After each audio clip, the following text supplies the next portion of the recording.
if you can imagine the greatest being, does that mean it exists? And if humans are moral, does that prove a moral creator? Well, let's unpack the logic, or lack thereof, of that thinking.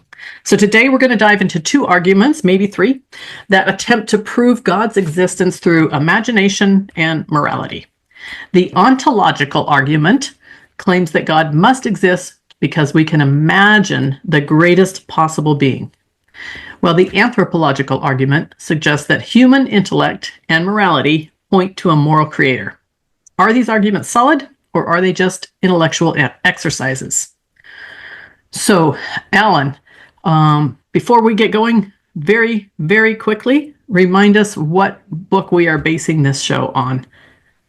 Sure. It's a book I wrote that just released at the end of October of last year. It's called How to Kill God the Easy Way. So, yeah, if you haven't grabbed your copy, go grab it, read it. You'll get some things out of it that we're not even talking about here, and vice versa. Also, if you have gotten a copy and you've read it, go write a review on Amazon. It'll help other people decide whether they want to get it or not. All right, and the link is down below in case you want to check that out. So, Alan, the ontological argument is one of the more abstract approaches in apologetics, and we've been discussing classical apologetics for the last few episodes.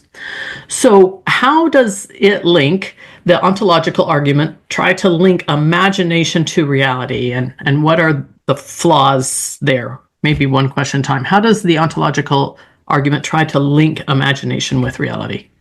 Well, it basically states that whatever the greatest thing is that you can imagine, it must be God. So essentially, in order to have this argument have any substance to it, you have to already believe in God and think he already exists. And then you say, now I'm telling you all, if you can imagine the greatest possible thing, it's got to be God. Now, the strange problem with this, well, not strange, the real problem with this approach is which God? Everybody imagines a different God.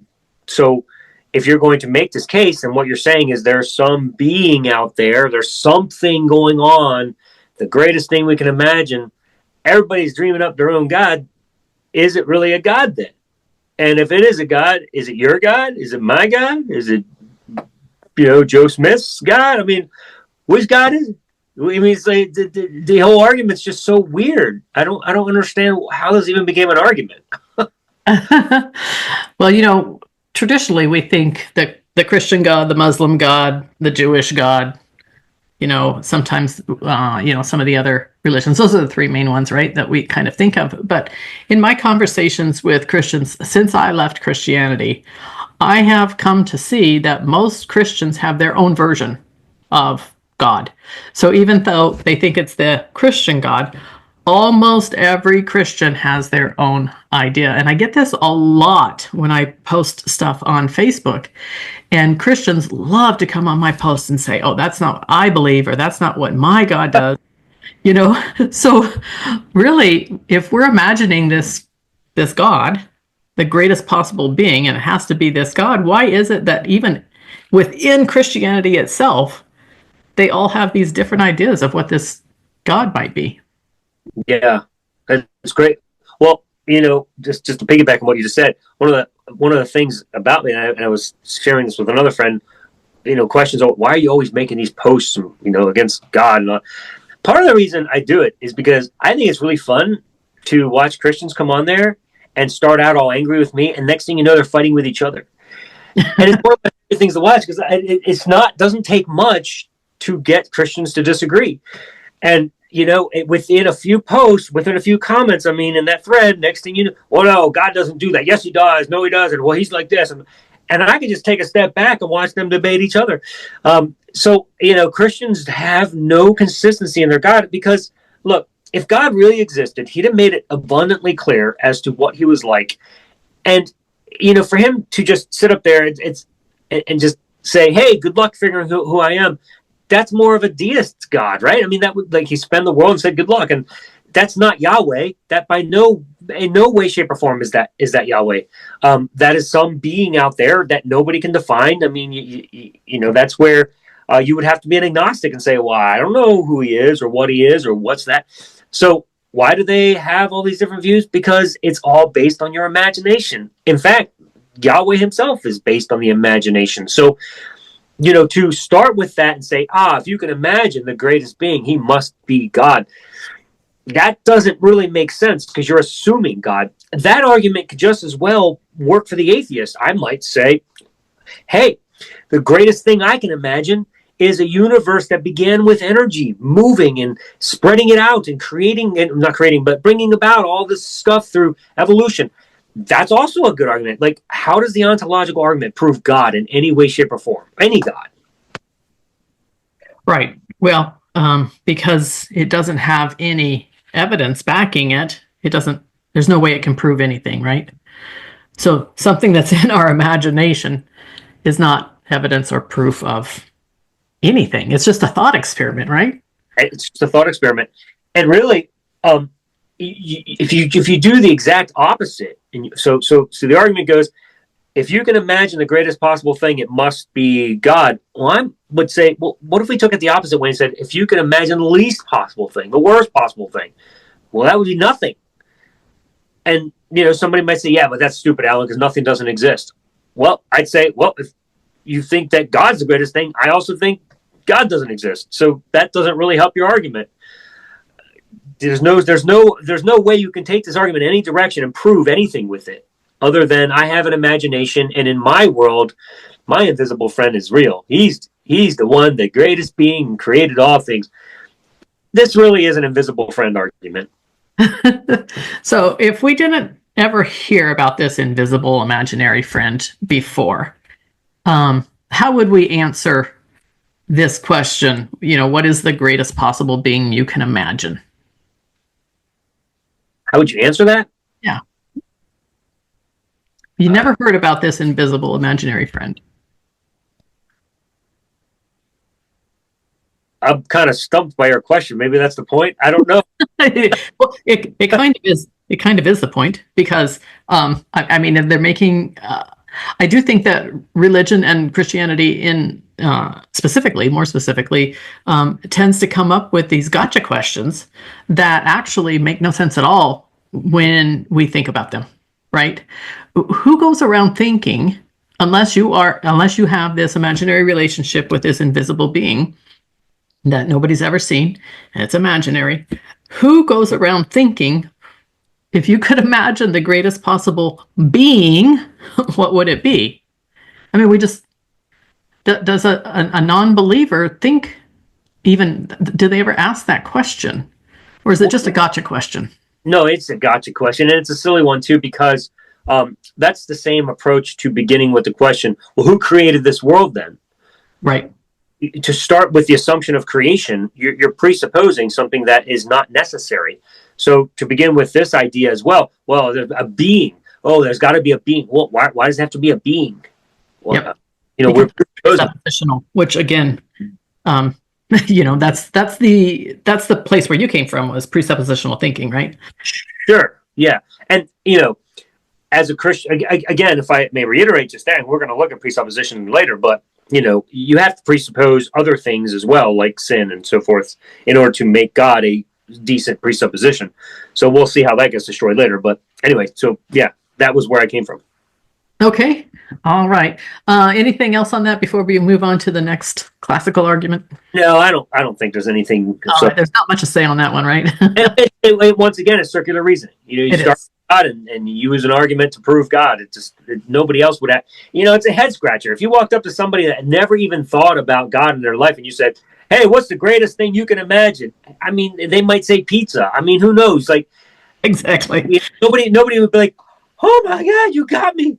It's Yahweh, the God of the Bible. Nobody's going to do that. That doesn't even... Well, if you said it in the terms that you just put there, what is the greatest thing you could imagine instead of the greatest being, right? Well, yeah, right. The greatest thing would probably most people would say the universe. I might say pizza. Pizza is really good. I really like steak. That might be a close second. So, of course, we couldn't have pizza without the universe, so it's got to be second, right? All right, you can see. And that is how you do logic, right? You actually have to have one before the other in order to prove. There you go. I concede. All right. All right, let's go on to the next one. It's called the anthropological argument. And this is the argument regarding morality. So, human intellect and morality prove a moral creator. Is that true? Do they prove it? Well, no. Obviously, my answer is going to be no. But it's a very strong argument if you presuppose God. But if you don't presuppose God, then there's no reason this argument has to work. If you start with God, then you say, hey, God exists. Let me prove it. If God exists, then there has to be, all morals must come from this God. If God doesn't exist, then you have no morals. There you go. That's not an argument. In fact, the syllogism precisely is this. If God does not exist, objective moral values do not exist. Second, objective moral values do exist. Third, therefore, God exists. You see the circular reasoning. You have to begin with God. If he doesn't exist, there's no morals. Morals exist, therefore God exists. Ha, got you.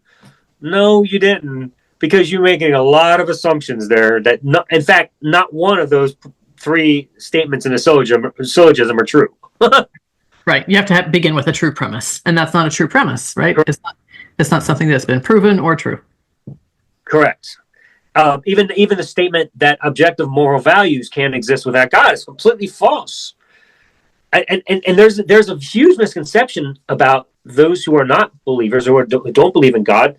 I hesitate to use the word atheists because atheism in general, as we know, is just we don't believe that gods exist. But, atheists do have different views of things, and so that's fine. But I just I want to be cautious that we don't. There's so many people out there right now that are continuing to try, and especially on my threads, trying to make this case that atheism is a worldview. It does have views, and it does. No, it doesn't. It's just a rejection of your view. That's all it is. There's nothing more to it. The atheists, though, do have different views, but that's because they are also humanists and scientists and blah, blah, blah, name it. But not their atheism in general is not what feeds all of those views. But that being said, whatever your view is as an atheist, what I would say is that objective moral values do exist. Would I say they're inherently objectively moral, somehow tied to some being or whatever? No, but that's not necessary. Only in your God worldview do you have to have an inherent objective standard called God. But, anytime that you live in a society where you all agree to the rules and you say this is how it's going to be, they become objective standards. That's just the way you've chosen to live. So anyway, yeah, this argument doesn't work, but you can make comments there as well, Jen. Go for it. Yeah, so I think I'll just start by addressing the what you just said about atheism, and then go back to what we're talking here. So I think what I have learned in my journey out of Christianity is that people who truly call themselves atheists, most of them, at least the hardcore atheists, have studied religion to the degree that they are absolutely certain that gods do not exist. Now, there are a lot of unbelievers out there. There's just people who don't believe in religion. They haven't really looked at it much. They haven't studied it much. They're just unbelievers. Sometimes people will call them atheists because they don't really believe in any God, but I think I would see that as a different level. And so, again, labels I don't think are necessarily that important, except that when people try to put them on me, I am going to clarify, right? And so, I just look at the term atheist is just, the dictionary definition is just fine. It's just someone who does not believe your gods exist. I don't believe. You haven't proved it. I don't believe it. That's it. We have no worldview. We have all different kinds of opinions and views and thoughts and ideas on everything else in the world. So there is no atheist worldview. So as far as that goes, but for morality, I do think that this is one that Christians try to throw up quite a bit, and it's almost laughable to me because when I look at the kill count in the Bible, and I don't have the numbers up. I think it's like 3 million or something, without including large, massive groups of people, that Yahweh, is the God of the Old Testament, supposedly either killed himself or told somebody else to kill. And the majority of them were just outright murder. It wasn't because somebody had murdered someone else, right? That would be capital punishment, not that kind of stuff going on, but just go into this city, make sure that you conquer them, and when you do, kill all the women and the babies too. The flood, kill everybody. I'm going to destroy everybody. How is that not mass murder? And so when many people think that murder is the worst of all the things that you can do. And it certainly is one of a really, really bad one, right? Whether you think it's the worst or not. But when you think about that, and the God of the Bible is actually, I call it, the greatest mass murderer who ever lived in the story being the important part here, the greatest mass murderer who ever lived. And that is your foundation for morality for Christians, for Jews as well, right? And even a good part of it is for Muslims, because they still get all of this, from the first part of the Bible. They're taking a good section of this.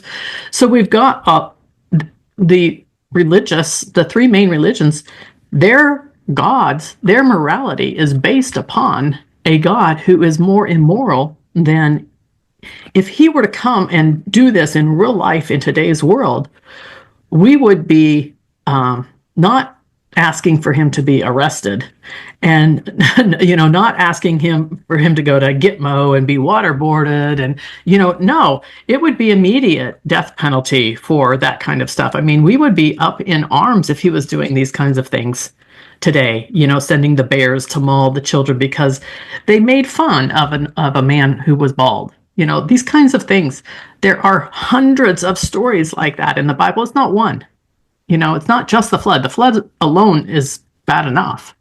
And Christians think the flood is a great story. And this is their morality.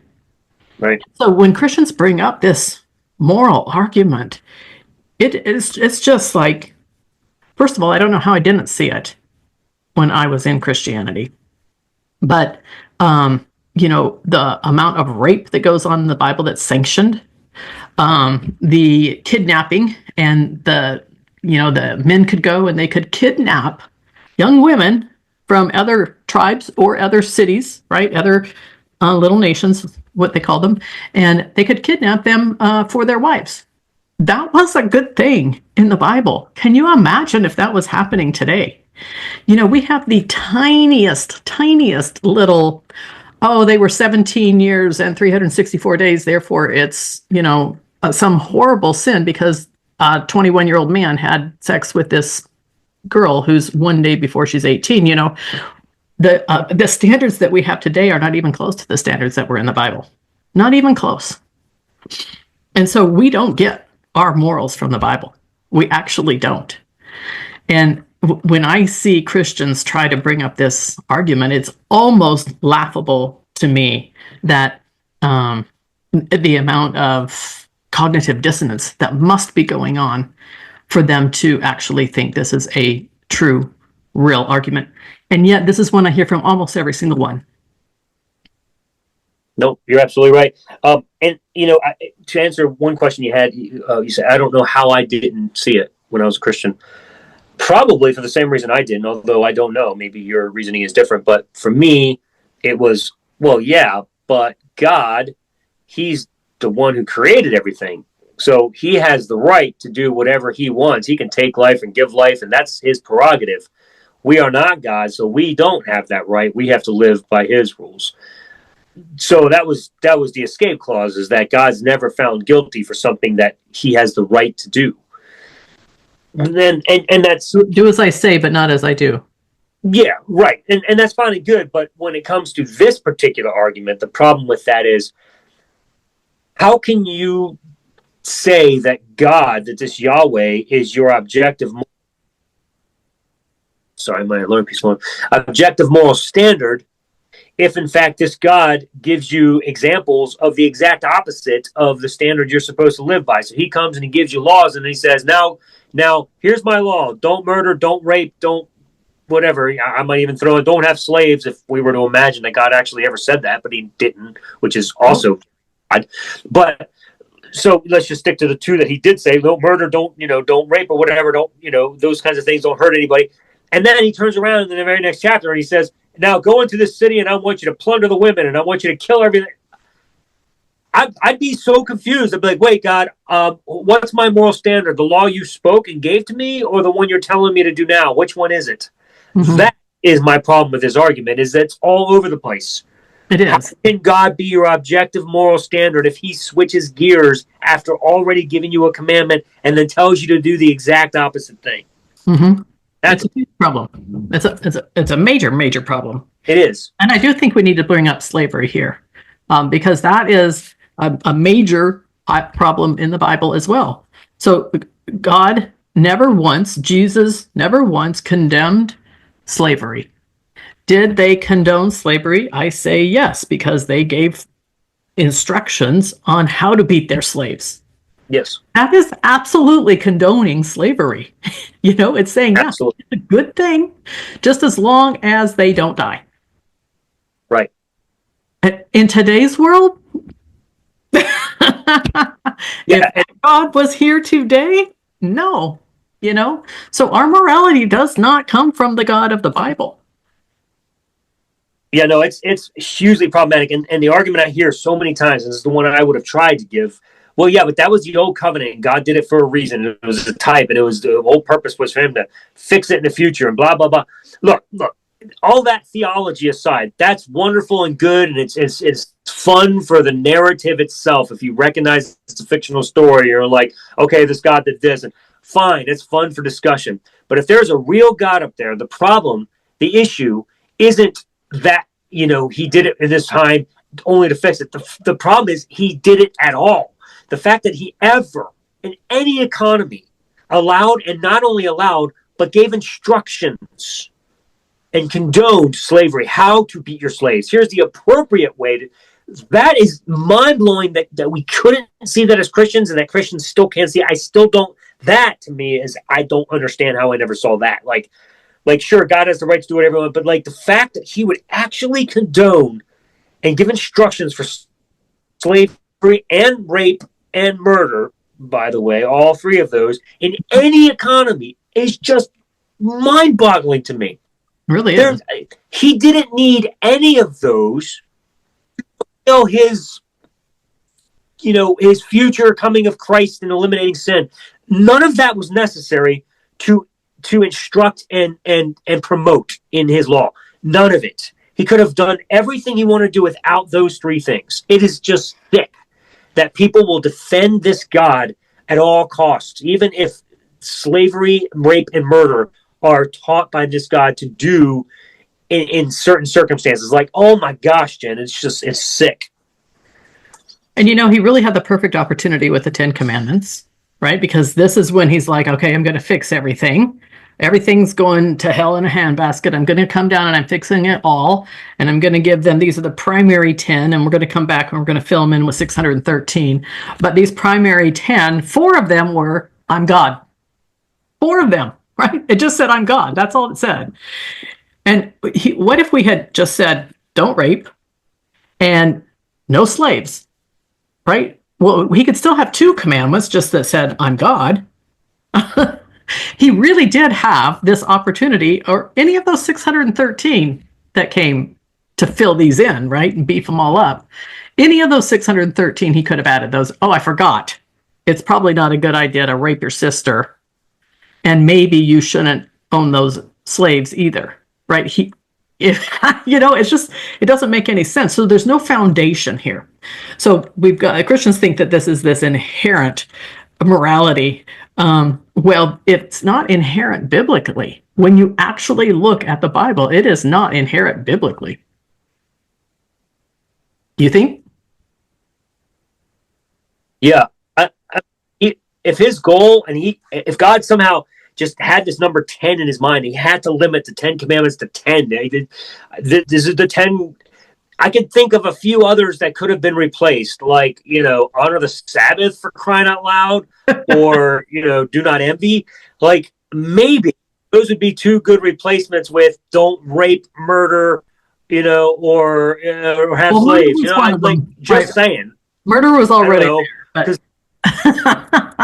what, but what did you say? Jen, what did you say? I said murder was already there. Murder was already one of those 10 I commandments. missed it.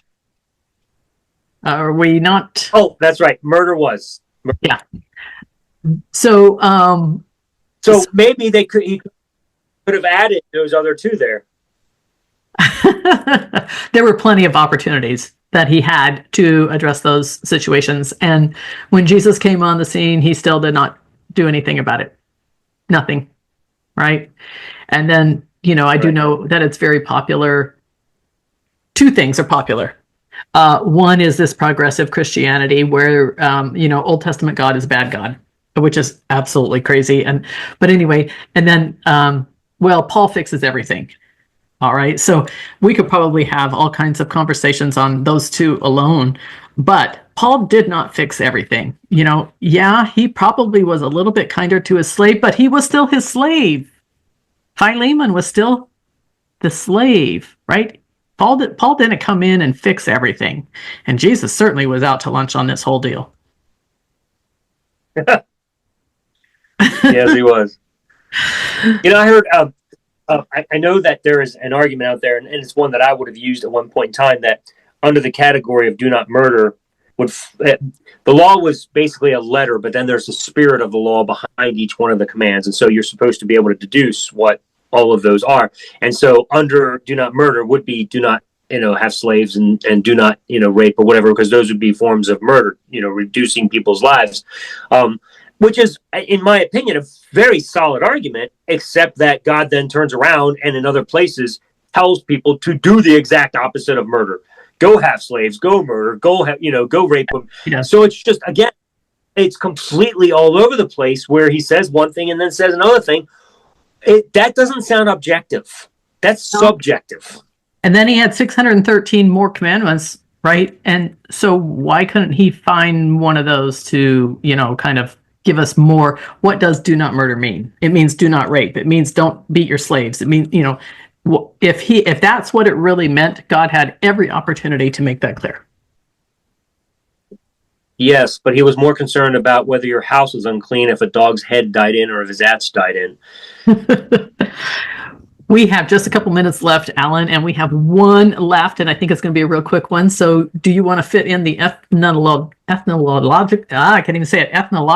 argument? I will. Let me try to say one more thing about this first, and then I'll try to wrap that up, and hopefully before the timer goes off. Okay. The other problem with this ontological argument, the moral argument, is that even if you think God is some objective standard, my question always to theists is, how do you know? How did you decide that Yahweh is a good objective standard? And the answer always comes down, well, because I think he blah, blah, blah. So then what it comes down to is you are arbitrarily or personally deciding subjectively that he is the one you wish to follow. Therefore, God's not really anything objective. You have decided to make him that, just like I've decided not to, or to make something else. So it always comes down to us. So this argument that there's got to be some objective standard, there's no such thing. All right, so on to this last argument, the ethnological or religious argument. This one is basically just a very simple argument that doesn't add up. It's a cousin to a couple of the other arguments that you start with the presupposition and then God has to be it. So there are so many beliefs in theists, in gods, right? There's so many different belief systems and everybody's believing in God somewhere. Therefore, if that's true, if this outbreak of belief exists, God must exist. What? There's your argument. So the only outcome that could come from that argument is polytheism. Well, you must believe in all 3,000 gods then? Right. Exactly. It doesn't prove anything. If you use this argument as a Christian or as a Muslim or as a Jehovah's Witness or as a Mormon or as a Catholic or as a Jew, whatever, as whatever it is, you're going to have a different God at the end of it. So trying to say this, that if there's all these beliefs, therefore God exists, that does not mean anything. All it means is there's a lot of different beliefs out there. Literally, that's all it means. To say it means God exists, that is a huge leap. So this was the one that actually my dad left Christianity for. And so my dad was a Baptist pastor. He went to school at the University of Edinburgh to get his PhD in theology. And when he was studying theology, he had to study all the religions of the world. And so when he came out, he said, well, now that I've studied all the different gods that there are in all the different religions, how do I know that Christianity is the one true God? He says, I have no way of knowing that. And so he just abandoned it altogether, walked away as an atheist with a degree in a PhD in theology.